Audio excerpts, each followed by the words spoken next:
ಸ್ನೇಹಿತರೆ, ಲಾ ಪಾಯಿಂಟ್ಗೆ ಸ್ವಾಗತ.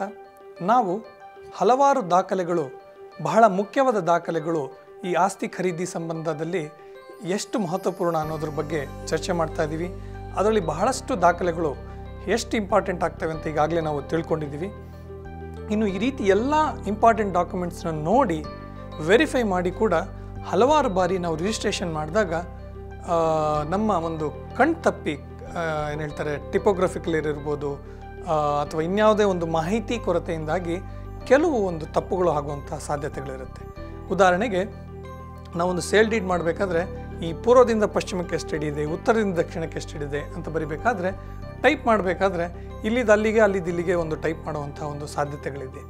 ಈ ರೀತಿ ಅಥವಾ ಯಾವುದೇ ಒಂದು ಹೆಸರು ಇರ್ಬೋದು, ಅಥವಾ ಹಣ ಇರ್ಬೋದು, ಅಥವಾ ಆಸ್ತಿಯ ಶೆಡ್ಯೂಲ್ ಇರ್ಬೋದು, ಅದನ್ನು ಸರಿಯಾಗಿ ನಮೂದಿಸದೆ ಅಥವಾ ಅದ್ರಲ್ಲಿ ತಪ್ಪಾಗಿರುವಂಥ ಒಂದು ಸಾಧ್ಯತೆಗಳಿರುತ್ತೆ.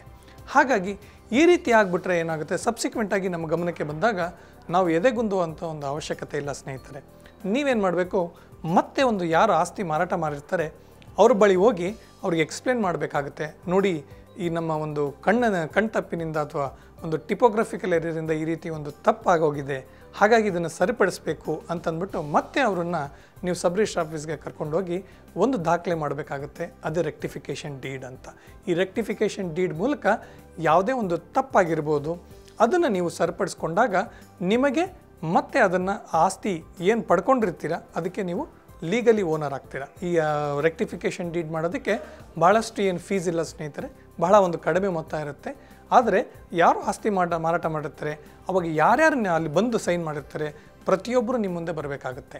ಇನ್ನು ಈ ರೆಕ್ಟಿಫಿಕೇಷನ್ ಡೀಡ್ ಬಗ್ಗೆ ದಯವಿಟ್ಟು ಉದಾಸೀನ ಮಾಡಬೇಡಿ. ಯಾಕೆ ಅಂತಂದರೆ ಕಾಲಕ್ರಮೇಣ ಮತ್ತೆ ಅವ್ರನ್ನೆಲ್ಲ ಹುಡುಕಿ ಅವ್ರನ್ನೆಲ್ಲ ನೀವು ಸಬ್ ರಿಜಿಸ್ಟ್ರಾರ್ ಆಫೀಸ್ ಮುಂದೆ ತರೋದು ಬಹಳ ತೊಂದರೆ ಆಗುತ್ತೆ. ಹಾಗಾಗಿ ನಿಮ್ಮ ಒಂದು ಗಮನಕ್ಕೆ ಬಂದ ತಕ್ಷಣ ಈ ರೆಕ್ಟಿಫಿಕೇಷನ್ ಡೀಡ್ ಮಾಡೋದ್ರ ಮೂಲಕ ನಿಮ್ಮ ದಾಖಲೆಯನ್ನು ಚೊಕ್ಕವಾಗಿಟ್ಕೊಳ್ಳಿ. ಅದರ ಮೂಲಕ ನೀವು ಒಂಥರ ನೆಮ್ಮದಿಯಾಗಿ ಒಂದು ಆಸ್ತಿಯ ಒಡೆಯರಾಗಿ ಅದನ್ನು ಎಂಜಾಯ್ ಮಾಡಿ. ಹೀಗೆ ಇನ್ನಿತರ ಕಾನೂನು ವಿಚಾರಗಳೊಂದಿಗೆ ನಿಮ್ಮ ಮುಂದೆ ಮತ್ತೆ ಬರ್ತೀನಿ. ನಮಸ್ಕಾರ.